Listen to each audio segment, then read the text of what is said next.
Les captures d'écran qui s'affichent à ton écran, c'est les résultats d'une personne qui m'a contacté sur Instagram et qui me disait qu'il avait tout le temps le mauvais billet. Alors, dans cette vidéo, je vais t'expliquer comment moi, j'arrive à avoir le billet 9 fois sur 10, voire 8 fois sur 10. C'est vraiment une science exacte. Par contre, si tu ne connais pas les concepts de liquidité, cette vidéo ne sera pas faite pour toi parce que dedans, on va interpréter les concepts de liquidité.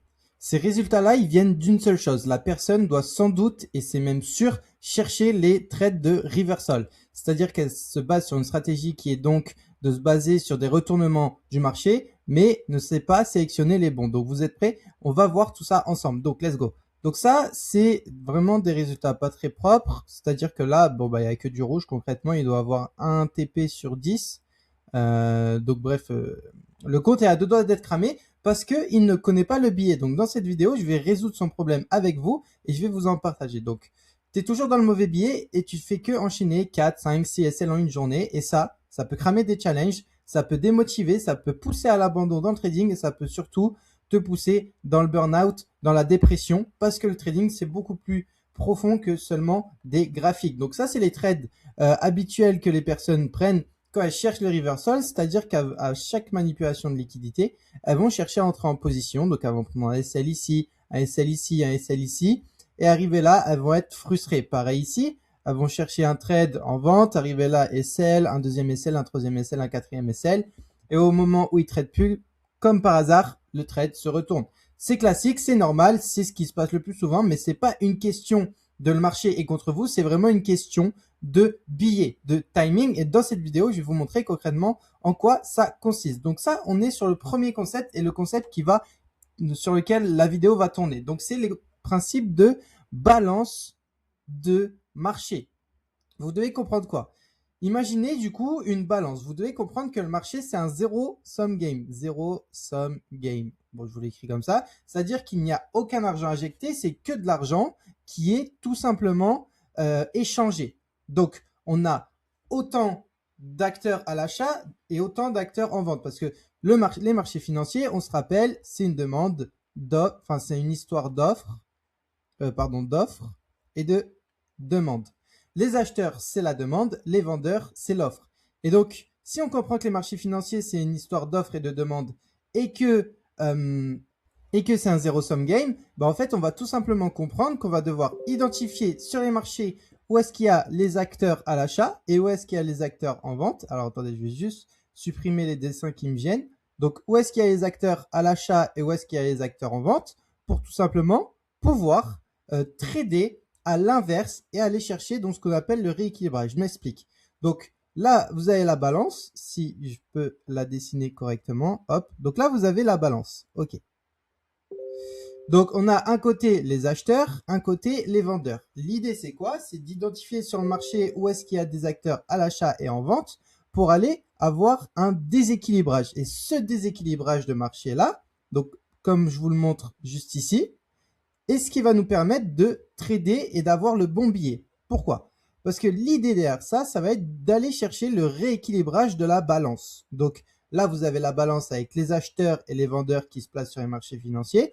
L'idée, ça va être d'identifier s'il y a plus d'acheteurs ou de vendeurs pour tout simplement aller chercher le rééquilibrage de la balance. Par exemple, ici, on a une balance qui penche beaucoup plus du côté des acheteurs, c'est-à-dire qu'on a beaucoup plus d'acheteurs et que donc, on va devoir aller chercher ce rééquilibrage de la balance. Donc, tout ce qui est du côté des acheteurs, bah, on va tout simplement identifier donc où est-ce que le dernier niveau de vendeur est saisi pour avoir ce déséquilibre de la balance. Et une fois qu'on a ce déséquilibre qui est fait, on va pouvoir exécuter du coup pour aller vendre pour récupérer tous les acheteurs. Donc, une balance qui est déséquilibrée du côté des acheteurs et qui penche du côté des acheteurs avec très peu de vendeurs. On va devoir vendre pour aller récupérer du coup les acheteurs et du coup faire ce job de rééquilibrage de la balance, d'accord? Pour rééquilibrer, on doit monter ce niveau et descendre ce niveau, vous êtes d'accord avec moi? Et donc, on va devoir vendre pour tout simplement aller récupérer les acheteurs et rééquilibrer le marché. Et donc, c'est pareil, ça m'énerve ça, ok? Et du coup, c'est pareil pour les acteurs, du coup, à l'inverse. Si on a beaucoup plus de vendeurs et très peu d'acheteurs, eh ben, on va tout simplement chercher à acheter pour récupérer tous les vendeurs sur le marché et donc contrebalancer la balance et faire baisser les acheteurs et monter les vendeurs pour avoir un rééquilibrage. Donc l'idée, ça va être d'identifier ces déséquilibres, d'accord, pour pouvoir ensuite exécuter. Ok. Donc maintenant, concrètement sur les graphiques, ça se schématise comment? Donc déjà, comme je vous l'ai dit, si vous ne maîtrisez pas les concepts de liquidité, vous n'allez pas pouvoir comprendre les schémas et ce que je vais vous expliquer parce que vous ne savez pas comment les acteurs placent leur SL, etc. Donc ça, c'est une vidéo pour les traders un peu plus avancés et qui tradent la liquidité. Ok. Du coup, là, on comprend qu'en fait, sur ce schéma-là, on va chercher à identifier du coup la balance. Ok. Donc, dans cet exemple ici, on voit que là, on est dans une structure baissière. On a des SL ici, on a des SL ici, ok, donc des vendeurs. Donc, on a une balance qui penche du côté des vendeurs. Ok. Maintenant, on crée une cassure de structure avec un niveau de SL ici, un deuxième niveau de SL ici, un troisième niveau de SL ici. Et pendant ce temps, pendant la structure haussière, on vient sortir ces acteurs-là, d'où la croix, et on vient sortir ces acteurs-là, d'où la croix. Donc en fait, là, la balance se retrouve comment?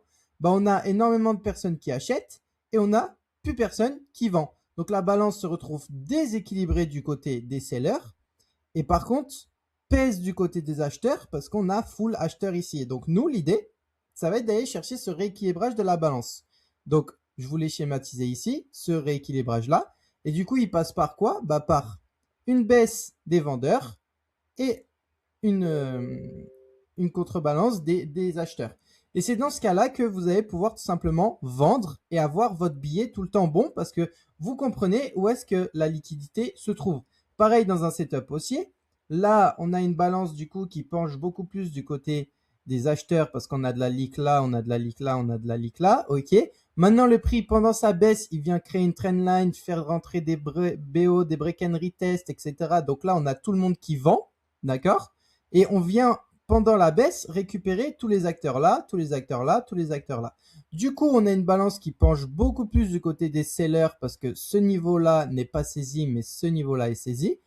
Et on n'a plus personne qui achète parce que tout cela se sont fait saisir. Donc l'idée sera d'acheter, d'où ma flèche verte. Pourquoi? Pour aller chercher ce rééquilibrage avec des sellers, pardon. Pardon, là je me suis trompé en plus.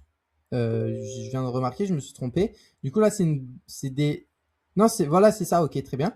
Du coup l'idée ça va être de faire monter E et faire descendre E, d'accord?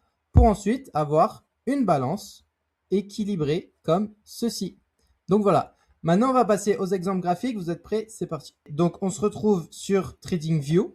Ok, voilà. Donc, on va prendre une journée random. Donc là, on est quel jour? Le 17. Ok, bon, l'idée, c'est pas de revenir trop loin non plus. Par exemple, on va prendre cette journée-là. Ok. Donc là, je vais vous l'entourer pour vous identifier la zone dans laquelle on va étudier le prix. Ok. Hop, ça, on met comme ça, et là, ça, on enlève. Ok. Donc maintenant, on a la zone du prix où on va identifier ce job de balance. Donc, je vous le rappelle, nous, ce qu'on cherche, c'est d'identifier tout simplement les acteurs qui sont positionnés pour avoir donc notre balance. Donc là, je vais vous schématiser la balance, ça sera beaucoup plus simple. Donc, on a juste ici la balance. Ok. Et on va mettre des flèches pour schématiser les traders qui vendent, c'est ça. Les traders qui achètent, c'est ça. Ok. Donc, là, on arrive session asiatique. On va chercher à comprendre concrètement comment les acteurs se placent. Donc là, on a une structure haussière. Donc, on a des acteurs qui se placent ici. Ok. Donc là, on a tout simplement DSL à l'achat. Donc, je peux mettre ma flèche. Ok. Là, même chose, on a encore des acteurs qui se placent à l'achat parce qu'on a une cassure de structure, on a du break and retest, on a du SMC, d'accord? Donc en fait, tout ce niveau-là, c'est des acteurs qui se placent à l'achat. Ok, SMC. Donc là, on peut encore mettre une flèche à l'achat. Ok, parfait. Le prix fait quoi? Hop, hop, hop, là, il crée full réaction. Donc là, vous comprenez qu'en fait, il y a tout le monde qui achète, personne qui vend. Ok. Donc, à ce moment-là, en fait, on a une balance qui est beaucoup plus déséquilibrée parce qu'on a beaucoup plus d'acheteurs que de vendeurs. Donc, à partir de ce niveau-là, on pouvait vendre. OK. Bon, maintenant, nous, on va se focaliser sur la session asiatique. Donc là, du coup, on a une cassure de structure à la baisse. OK. Du coup, tout cela commence à être saisir, mais c'est surtout que là, on vient sortir les vendeurs. Hop, les acheteurs, pardon. Hop. Donc là, on sort les acheteurs. Donc, je vous ai supprimé une croix. Et on fait rentrer des vendeurs parce qu'on a une cassure de structure à la baisse. Du coup, là, on a encore ça. Du coup, là, on a une balance équilibrée. Donc, on va tout simplement rien faire. OK. Le prix fait quoi? Là, il fait sa vie, range, consolidation. Donc là, on a autant d'acheteurs que de vendeurs parce que vous savez, les consolidations, ça fait rentrer des acteurs des deux côtés. OK. Donc là, on a autant, on n'a toujours rien à faire parce que on a une balance qui est équilibrée. D'accord. Le prix casse à la baisse. Donc là, par contre, on vient commencer et conforter les vendeurs. Là, avec cette zone d'SMC, on vient conforter les vendeurs, mais on vient aussi sortir des acheteurs qui voulaient se placer dans la conso. Donc là, on commence à supprimer une croix, ok, parce qu'on a des vendeurs en moins. Et là, on commence à peser par contre du côté des vendeurs. Ok. Maintenant, on a toujours ces acheteurs-là. Donc l'idée, ça va être de sortir les derniers acheteurs, en fait, tout simplement. Donc là, on continue cassure à la baisse juste ici. Ok. Là, pareil, on revient encore dans une zone de trappe, d'SMC avec des vendeurs. Donc là, on a encore des vendeurs qui se placent. On a encore une cassure à la baisse. Donc, on a vraiment un niveau qui commence à se déséquilibrer. On casse à la baisse. Donc, ce niveau-là où il y avait des acheteurs, on vient les sortir. Par contre, on a, ok, là, énormément de déséquilibre. Donc, on va pouvoir se dire, ok, on va pouvoir, pourquoi pas, prendre à l'achat. Mais on a toujours ce niveau où il y a des SL.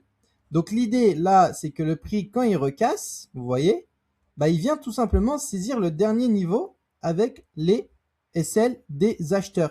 Et donc, à partir de ce niveau-là, on n'a plus de vendeurs, on n'a plus d'acheteurs, pardon, et on n'a que des vendeurs. Donc là, vous voyez, il n'y a plus aucun acheteur, il n'y a que des vendeurs. Et donc, nous, on a quoi? Le déséquilibre de notre balance. Et donc, au niveau du billet, on peut savoir que là, on va partir à la hausse parce que tout le monde vend et personne achète. Et on a notre déséquilibre. Et nous, vu qu'on va chercher le rééquilibrage, on peut tout simplement chercher à acheter. Et là, le prix fait quoi? Du coup, vous donne une pattern d'entrée. Et là, vous exécutez à l'achat, juste ici. SL sous le plus bas. OK. Hop. Et là, vous allez chercher l'intégralité des sellers qui est au minimum ici. Et là, vous êtes sur un 13R parce que vous êtes allé récupérer tous les vendeurs. Donc voilà. Et ça, c'est répétitif à chaque fois parce que regardez, du coup, là, qu'est-ce qu'on a fait? Si on prend encore l'exemple de la balance, que je vous la mets juste là. Hop. Merde. Hop. OK. Là, si on prend l'exemple de la balance, vous voyez, on vient récupérer tous les vendeurs. Ok, bon, on va dire ils étaient comme ça. Là, on vient récupérer tous les vendeurs durant cette hausse. Et qu'est-ce qu'on fait en même temps? On vient faire rentrer avec les cassures de structure, avec les SL plus bas, les trendline, les SMC, tous les trucs comme ça. On vient faire rentrer énormément d'acheteurs, en fait. Hop, CTRL-C, CTRL-V, CTRL-C, CTRL-V, hop. Vous voyez, on fait rentrer énormément d'acheteurs. Et au fur et à mesure, du coup, eux, ils disparaissent. Et du coup, là, qu'est-ce qu'on fait? On vient sortir tous ceux qui voulaient vendre. Parce que le premier niveau, tout le monde vendait, c'était ici. Et on vient faire entrer énormément d'acheteurs à ces niveaux-là, comme je vous l'ai expliqué. Du coup, le prix fait quoi? Il part à la baisse pour aller chercher le rééquilibrage de la balance. Donc voilà, j'espère que cette vidéo vous aura plu. D'ailleurs, j'ai créé une communauté Discord où j'enseigne tout simplement tout ce que je sais, comment je trade, ma façon de faire, etc. Donc si ça vous intéresse, je vous invite à rejoindre le Discord, il sera en description. Et pour ceux qui maîtrisent un peu moins les liquidités, j'ai créé un guide complet que je mettrai à la fin de cette vidéo. Vous pourrez tout simplement aller voir. Donc voilà.